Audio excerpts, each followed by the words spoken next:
In Masters of the Universe, Skeletor has conquered Castle Grayskull and declared himself ruler of Eternia. He learns that He-Man and his comrades have a cosmic key that can save the sorceress and put a stop to Skeletor's plans to become a golden god. Skeletor says, I must possess all, or I possess nothing. Skeletor's victory is all that matters. He has no plans after said victory. He simply wants to win. Later on, the sorceress breaks down who and what Skeletor really is. Men who crave power look back on the mistakes of their lives, pile them all together, and call it destiny. After Skeletor has captured He-Man, he taunts him, while also becoming introspective, saying, Tell me about the loneliness of good, He-Man. Is it equal to the loneliness of evil? Skeletor's goal of becoming Master of the Universe is fruitless, and not only because he loses in the end, sequel baiting another story that never came. Skeletor's goal of ruling Eternia is fruitless because of how isolating it is, and because his quest to sit on the throne of Grayskull, open the Great Eye, and become a god has an end point. There is a finality to it. When your end goal in life is to seek great power and not use that power toward some other end, the victory is empty. When someone achieves some executive position, it might come as a great relief because they are no longer as susceptible to financial ruin or anxiety about paying the bills. But Skeletor, prior to taking the throne of Grayskull, clearly does not live in anything resembling poverty. He has an army at his disposal. When someone achieves some higher office, they can do it for as long as it's satisfying and then retire early to write an autobiography, or do high-paying speaking engagements. Skeletor can never retire following an armed coup. Skeletor shouts that the universe is power, which means he sees power not as a means to an end, but as an end in and of itself. He can rule Eternia, but what does that mean to a man like Skeletor? Draft infrastructure bills? Summon Evil Lyn and Beastman to propose new healthcare reform laws? His boldest actions will probably be rounding up rebels. In the beginning of the film, his first decree is that anyone who doesn't pledge themselves to him will be destroyed. He makes no other decrees to the people of Eternia throughout the film. He has no plan after he takes over Eternia and ascends to godhood. In other words, maintaining his rule will be his only focus. Dictators and power-hungry politicians, the great men that the sorceress references, want power simply so they can claim to be powerful.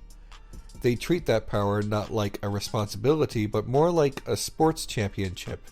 A champion doesn't do anything with his power except declare themselves the best in the instant they receive it, and then spend the rest of the time defending their title. To Skeletor and the great men, that is what ruling Eternia is, a championship that he sought, one with which he has no interest in doing anything else but defend, in this case from rebellions. The throne of Grayskull will make him grow more and more isolated from everyone around him. The loneliness of evil. Skeletor has contempt for everyone around him. His first words in the film are demanding a report from Evil Lyn, but he speaks to her as if she were an animal. He says, "Report, Evil Lyn, speak," like one talks to a dog. He incinerates another minion, shouts orders, and commands an army of completely faceless soldiers. He thinks nothing of them, but he keeps them around. He could rule from afar and barely interact with his underlings, but he chooses to sit on the throne and have his servants and assassins come to him. He's lonely. Loneliness is referenced several times in the film. Have faith, sorceress. You won't be lonely long.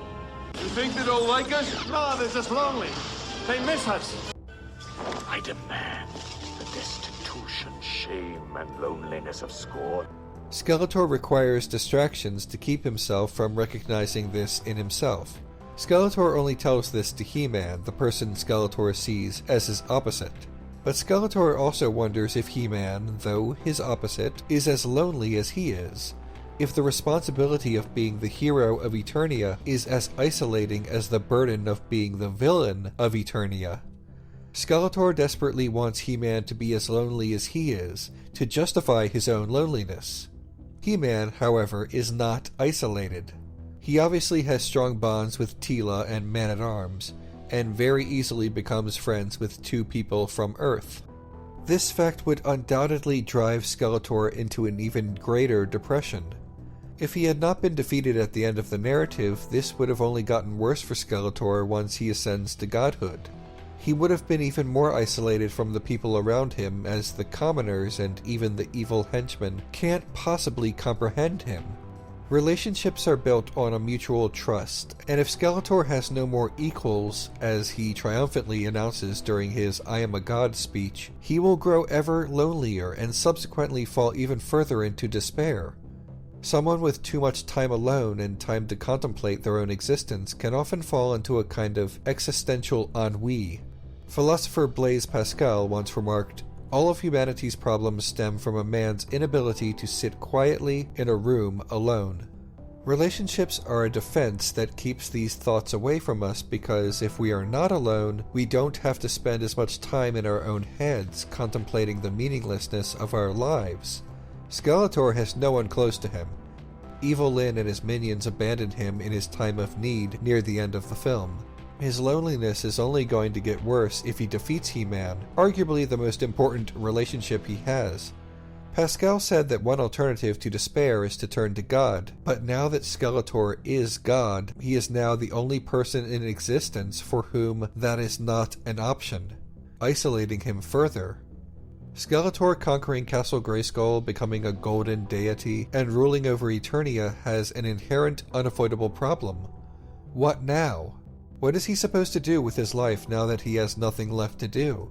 If the goal one chooses for themselves to give their life meaning has a specific end point, then anything Skeletor does following his ascension is even more meaningless to him than the actions he took to distract himself from his loneliness and his inconsequential existence. Shortly after his decree, he looks at the halls of Grayskull and says that he has waited so long for this moment. But then the moment is over. He wanted nothing except his victory, and now that he has his victory, he wants nothing and is nothing. I've contained my rage for as long as possible, but I shall unleash my fury upon you like the crashing of 1,000 waves! Begone, vile man, begone from me! A transporter of gods, the Golden God! I am untethered and my rage knows no bounds!